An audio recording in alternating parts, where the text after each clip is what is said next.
Good morning, everyone. Good morning, and welcome to yet another supremely amazing session from your channel, BioPoint. Stream the world of bio with yet another absolute and fantastic class on the NCRT marking series on the first chapter of ecology, that is, organism and population.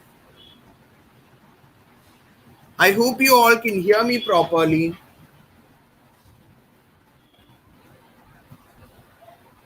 Yes, I hope each one of you can hear me properly. Yes, good morning, Calvin. Yes, I hope it's clear.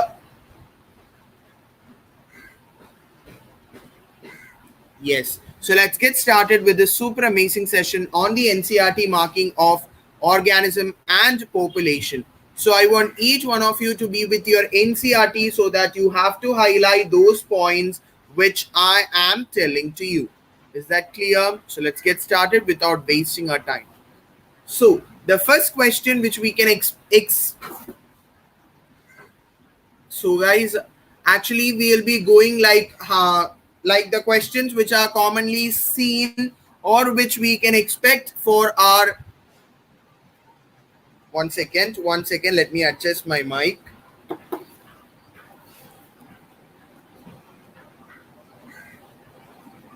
Okay, so we'll be just studying it like that. We'll be studying it like that, or I'll be teaching you in such a manner that how the questions are going to come for the exam. How is the question? You have to frame the question while you are studying or reading out the NCRT of this chapter. So I'd be numbering the MCQs also. So guys, the number one MCQ, the first MCQ of this chapter, the first MCQ which we are going to discuss is Ramdeo Misra is considered as the father of ecology in India. Okay, maybe it can be asked for an exam. Okay, maybe it can be a question for our NEET exam. So let's mark it anyway as MCQ number one. Ramdeo Misra is what considered as the father of ecology in India. Only that one point you have to study from this particular point. So let's get started with this chapter. Chapter number 13. Chapter number 13, organism and population. Our living world is fantastically diverse and amazingly complex. So guys, this should be a final time of reading the NCRT of this chapter, after which you are preparing yourself to do the questions.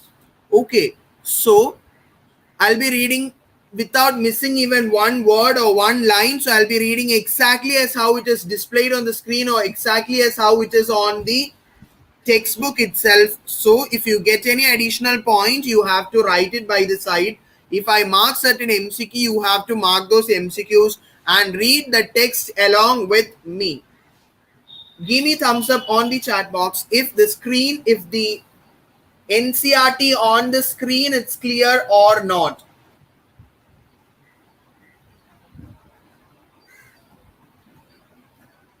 Just give me a thumbs up on the chat box.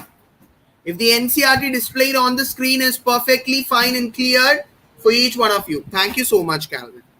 So let's get started with this amazing class. So let's start the reading.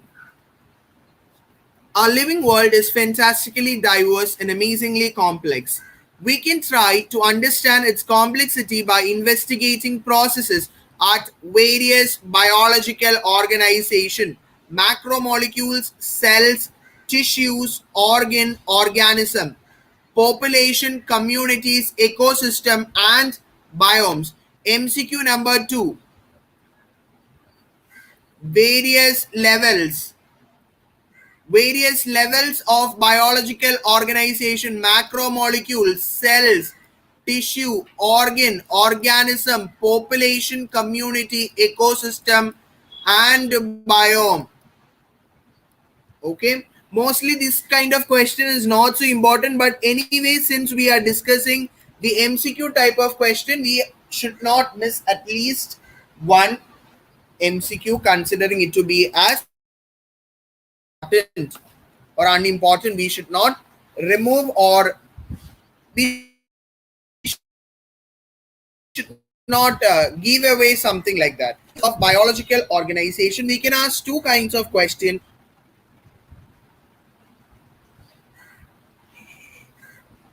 I hope in between there was a voice break and now my audio is clear.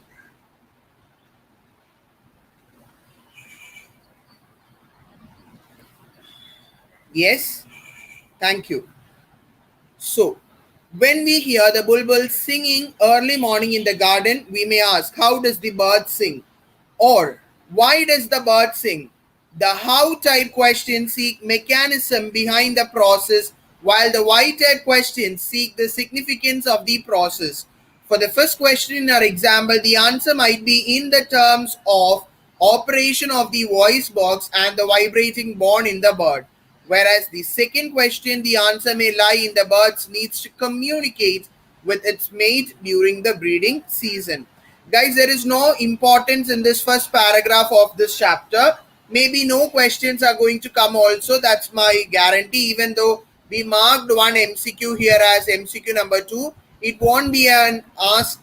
We should not expect it as a question because this is a very important and a very easy chapter which usually people just give away this chapter just like this is a very easy chapter, we know how to write, but yes, it's a very easy chapter which after reading one time also you will be able to understand everything very clearly, but for the exam when the question come it would make you difficult with that. For that we have to practice maximum MCQs, we have to practice maximum MCQs so that we will be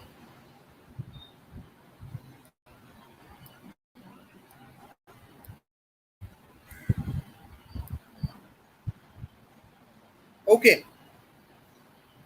So anyway, we are not missing any points. I'm reading all the things and marking the important or the expected questions also. So whereas the second question, back to the class, whereas the second question, the answer may lie in the bird's need to communicate with its mate during the breeding season. When you observe nature around you with a scientific frame of mind, you will certainly come up with many interesting questions of both types.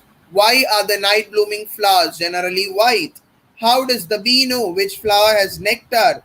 Why does cactus have so many thorns? How does the chick recognize her own mother, and so on? So there are variety of mechanisms or variety of unanswered question which exist in our ecosystem or in our surrounding itself. So very important one, very important. MCQ number 3, MCQ number 3, ecology is a subject which studies the interaction among organism and between the organism and the physical environment. MCQ number 3. MCQ number 4 is here itself. Ecology is mainly considered or concerned with 4 levels of biological organization, that is, organism, population, communities, and biome. This can be an MCQ question instead of the MCQ number 2, which we have already marked over here. Okay, this won't be an MCQ, maybe. Okay, no chances. 0.1 chance or there. Maybe asked, but mostly will not be asked.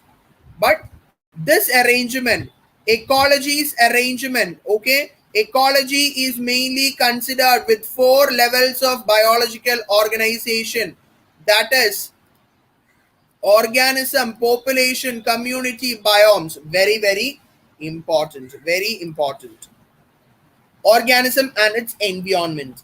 Ecology at the organismic level is essentially physiological ecology which tries to understand how different organisms are adapted to the environment in terms of not only survival but also reproduction.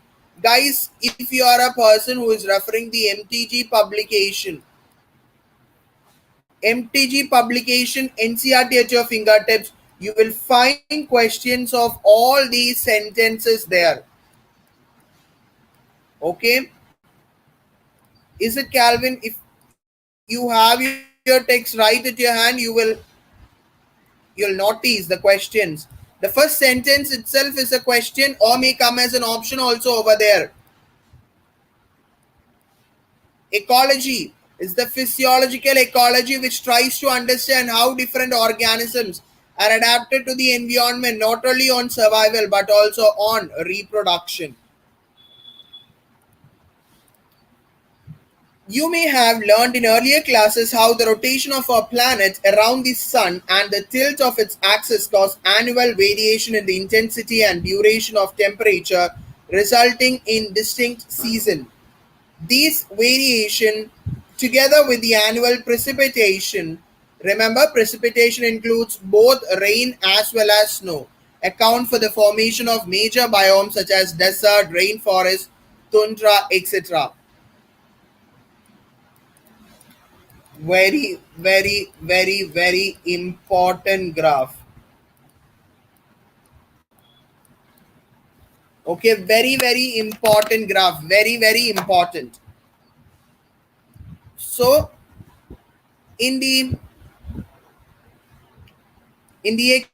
x-axis you have taken the mean annual precipitation, and in the y-axis you have taken the mean annual temperature.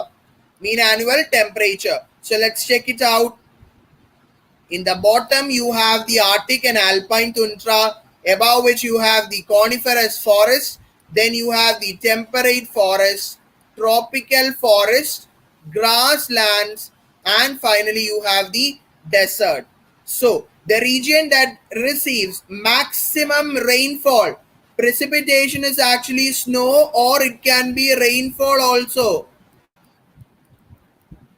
So guys, tell me the region which receives the maximum rainfall.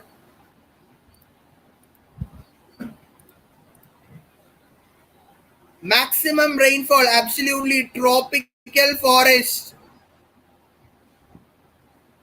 Look, it is the tropical forest.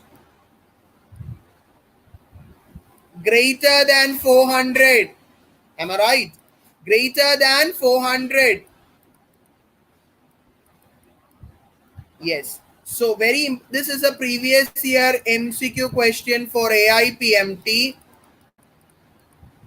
The region which receives maximum amount of rainfall, it is the tropical forest. The region which receives, now tell me guys, the region which receives, now tell me the region which receives the minimum amount of rainfall, that receives the minimum amount of rainfall. Absolutely, the region which receives the minimum amount of rainfall, this red colored portion which I am drawing.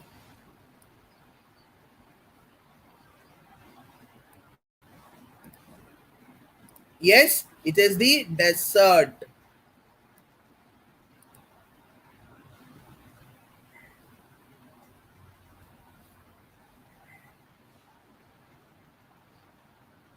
Okay, Calvin. So now I hope you can understand temperatures only up to this area. Okay, temperate lies up to here, but the tropical exceeds above 400. Above 400 centimeter, the mean annual precipitation. Minimum rainfall is in the desert. Minimum rainfall is in the desert region. Regional and local variation within each biome leads to the formation of a variety of habitats. Major biomes that exist in the earth is extreme and harsh habitats are there. So it lies between the scorching Rajasthan desert, perpetually rain-soaked Meghalaya forest, deep ocean trenches, torrential streams, permafrost polar region, high mountain tops, boiling thermal springs, stinging compost pit, to name a few. Even our intestine is a habit of hundreds of species of microbes. So it's nothing important over in this area, but anyway, just read those area, because we cannot tell that this is important, that is important and all, because everything is important as per NEET exam and NCRT biology is concerned. Okay, in this graph, very important, in the x-axis you are plotting the mean annual precipitation, which can be actually snow or rainfall, which can actually be rain.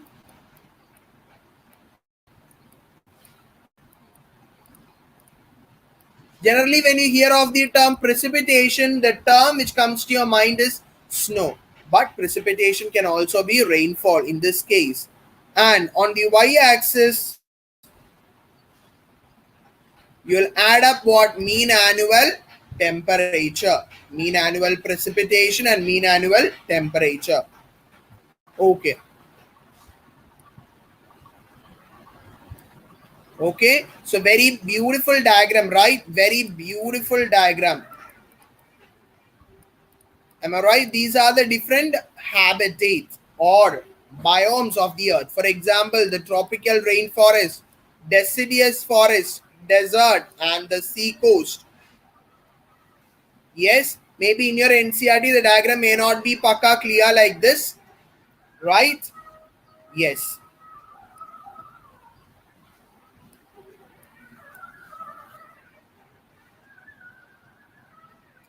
What are the key elements that leads to much variation in the physical and chemical conditions of the different habitat? The most important ones are the temperature, water, light, and soil. Temperature, water, light, and soil are the key elements which leads to variation in the physical and chemical habits of different organisms. We must remember that the physico-chemical components along with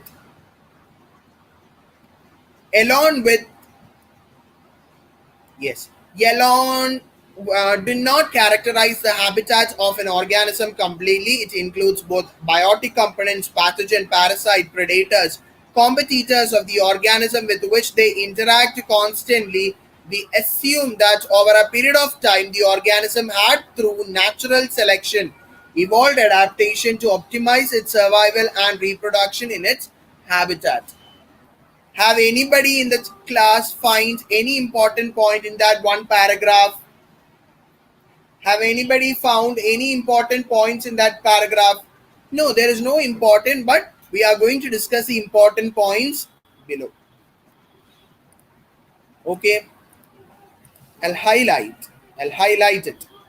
Temperature is the most ecologically relevant environmental factor. You are aware of the average temperature on the land varies seasonally. That is, it decreases. Very important statement from this chapter, at least 20-25 times repeated question.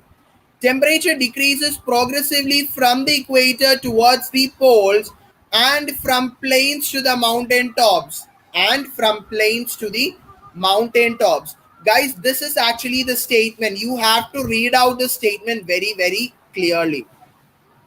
Temperature decreases from equator to the poles. Guys, if this is the earth, if this is the poles, this is the equator. What happens when we move from equator towards the pole?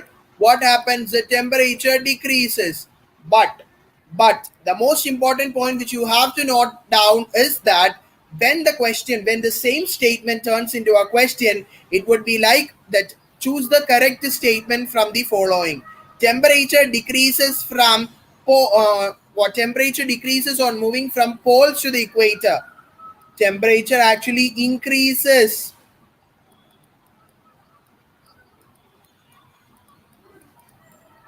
If we move from poles to equator, just write it down there, pole to equator, temperature increases. And from equator to the poles,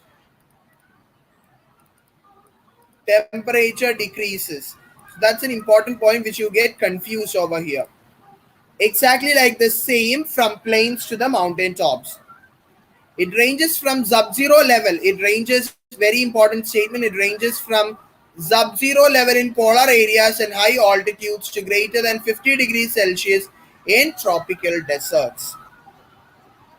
In deep sea hydrothermal vents, the temperature exceed 100 degrees Celsius. Clear? Previous year Ames question. Mango trees cannot grow in temperate countries like Canada and Germany like that. Snow leopards are not found in Kerala forest. Tuna fish are rarely caught beyond tropical latitudes in the ocean. Latitudes in the ocean.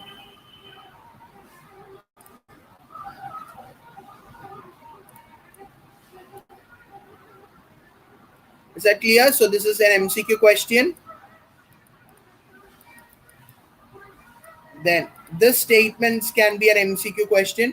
So guys, this Kerala forest and snow leopard was the previous year MCQ. Ames question. Okay, Ames. I think 2005 or 6 Ames question. At that time, the question was like, which of the following is incorrectly matched? Which of the following is not correctly matched? So it was given like snow leopard hyphen Periyar forest. Periyar forest is actually in Kerala. So at that particular time, snow leopards cannot be found in Kerala. So that is actually the trick behind this particular statement. In the NCRT, it is given like snow leopards are not found in Kerala forest. So in the exam for Ames question, you remember, for Ames question, they asked a question in a tricky manner like snow leopards hyphen Periyar forest wildlife sanctuary. So it is in Kerala. So snow leopards are not found in Kerala. Direct NCRT question plus 4 marks. Those who have read the NCRT thoroughly. Give me hearts on the screen if it's clear. If the NCRT marking is going clear.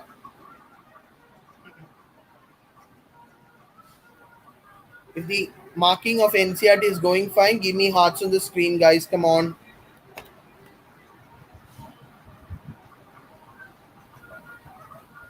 Thank you so much, Calvin. Thank you so much, Calvin. So let's move with the next one. You can readily appreciate the significance of the temperature to living organisms when you realize that it affects the kinetics of enzymes and through it in the basal metabolism activity and other physiological functions of the organism. A few organisms can tolerate and thrive in a wide range of temperature, which is actually known as the euthermal organism, which is known as the euthermal organism. MCQ.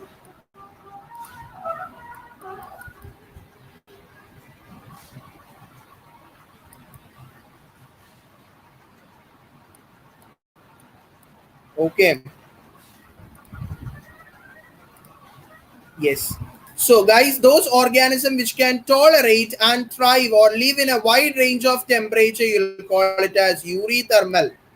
Listen very carefully. I'll state it over here.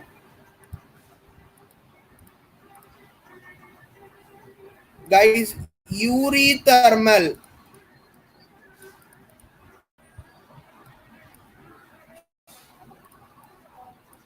Euthermal means what temperature?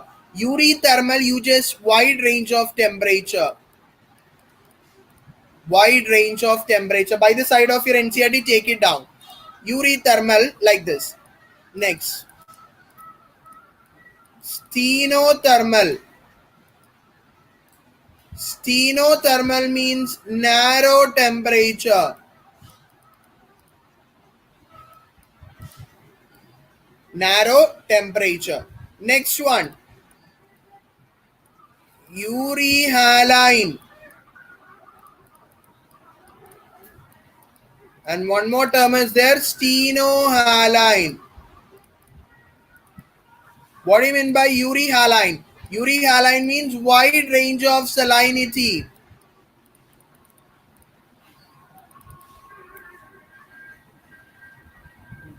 Wide range of salinity. Stenohaline means narrow range of salinity. Calvin, is it going fine? Is it going fine? My writings are not clear. You please write it. You please write the important things which I have mentioned here. Euthermal. wide temperature, stenothermal, narrow temperature. Eurythermal, wide salinity, stenothermal, narrow salinity. Most important MCQ question. Wide range of temperature, it is called eurythermal, but those who are restricted to a narrow range of temperature, they are called stenothermal. Next. So that's over.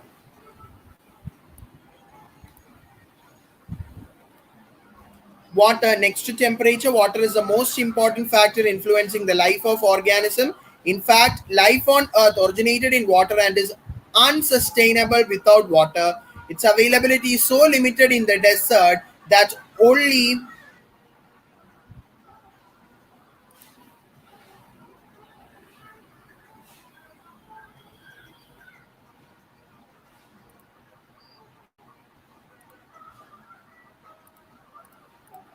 yes, 1 second. Yes, absolutely. Back to the class. The productivity and distribution of plants is also heavily dependent on water. You might think that the organism living in the oceans should not face any water related problem, but it is not true. For aquatic, the pH and the chemical composition is very important.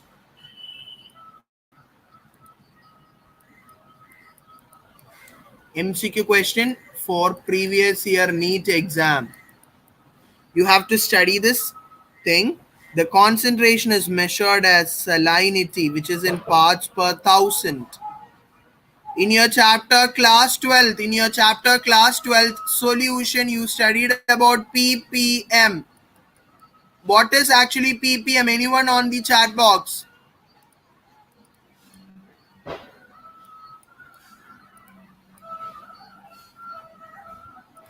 What is ppm?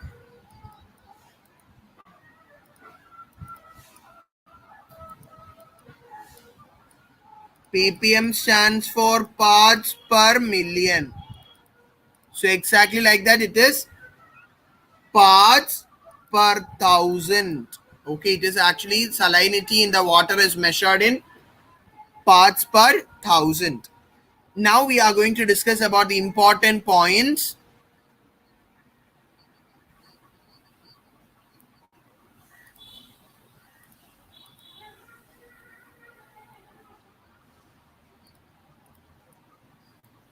Yes. Previous year MCQ question. The salinity of water is less than 5. Is less than 5 in inland water bodies. Oh my god. Oh my god.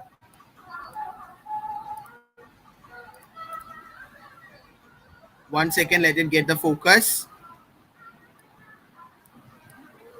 Okay.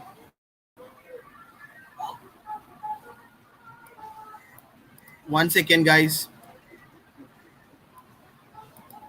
Yes.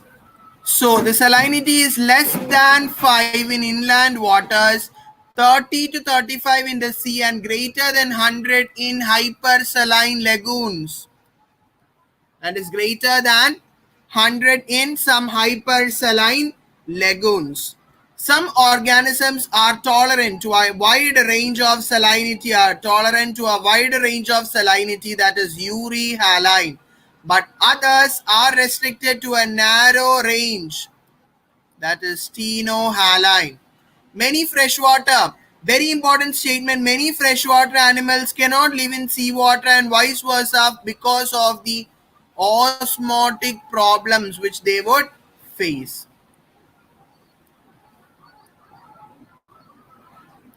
Because of osmotic problems, they cannot live in freshwater. Animals cannot live in seawater. Seawater animals cannot live in freshwater. It is because of the osmotic problems. Light, next factor affecting all those things, habits and biomes, everything is the light. Since plants produce food through photosynthesis, a process which is only possible when sunlight is available as a source of energy, we can quickly understand the importance of light for living organisms, particularly the heteroautotrophs. Most species of plants, that is herbs and shrubs growing in forests and adapted to photosynthesize optimally under very low light conditions, because they are constantly overshadowed by tall canopy trees. Many plants are also dependent on sunlight to meet their photoperiod requirements. So sunlight is required for photoperiodism. Okay. There is not yeah. One more important point over here, that is light is very important. That is variation, diurnal and seasonal variation in the light intensity and duration. Photoperiod are the factors affecting foraging, reproductive and migratory activity. What do you mean by foraging activity? Foraging, reproductive and migratory activity, that is the seasonal variation in the light intensity along with the duration, photoperiodism. Is it clear for everyone? Very, very important statements.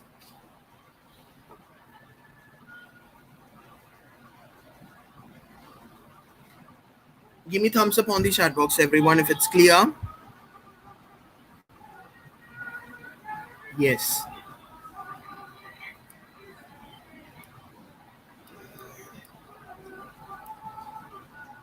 Next is the soil.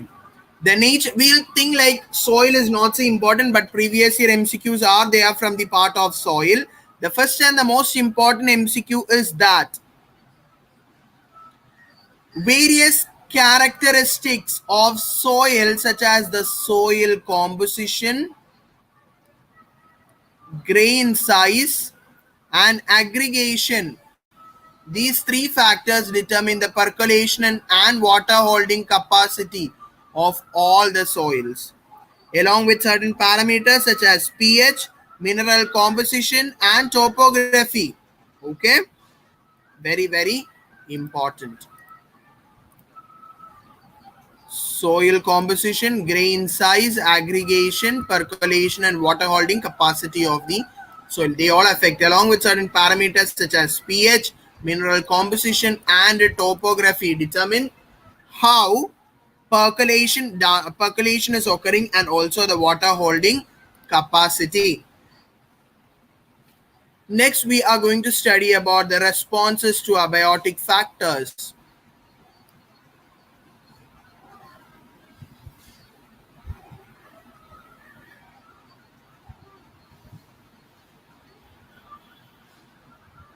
Okay.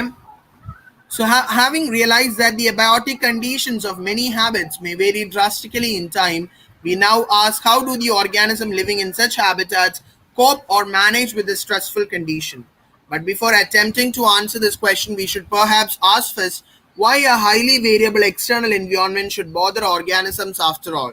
One would one would expect that during the course of millions of years of their existence, many species would have evolved a relatively constant internal within the body environment that permits all biochemical reactions and physiological functions to proceed with the maximal efficiency and thus enhance the overall fitness of the species.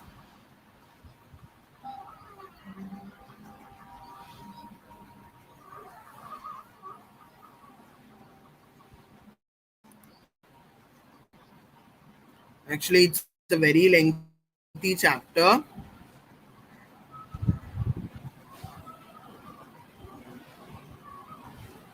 Okay, anyway, let's continue. Before attempting, yes.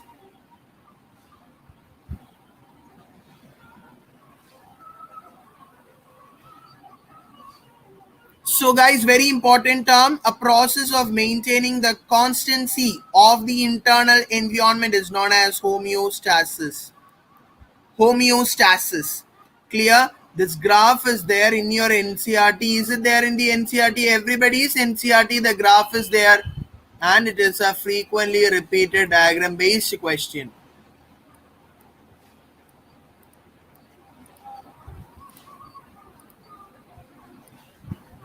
Conformers regulators, partial regulators.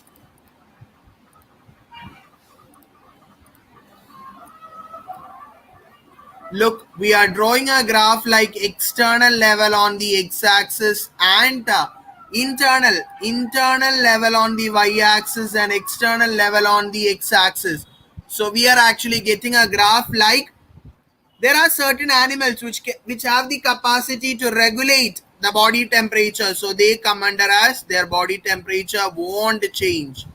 Their internal conditions won't change even though there is external changes. Even though there is external changes, certain organisms are there whose body temperature never changes. So they come under the regulators level. Next, you have certain organism, they partially regulate. So they come like this.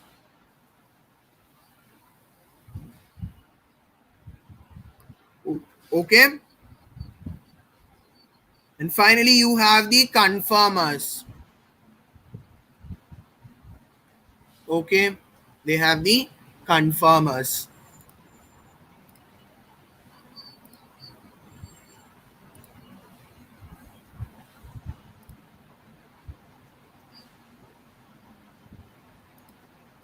Okay. So let's now discuss about the first point, that is the regulators. Some organisms are able to maintain homeostasis. By physiological means which ensures a constant body temperature, constant osmotic concentration.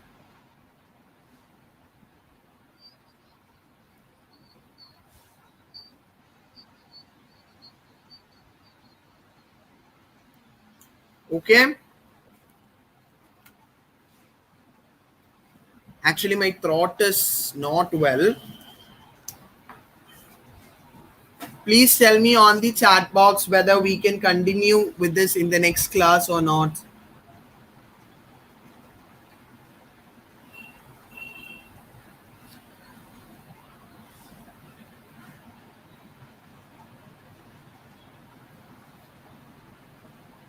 Okay, thank you so much, Calvin.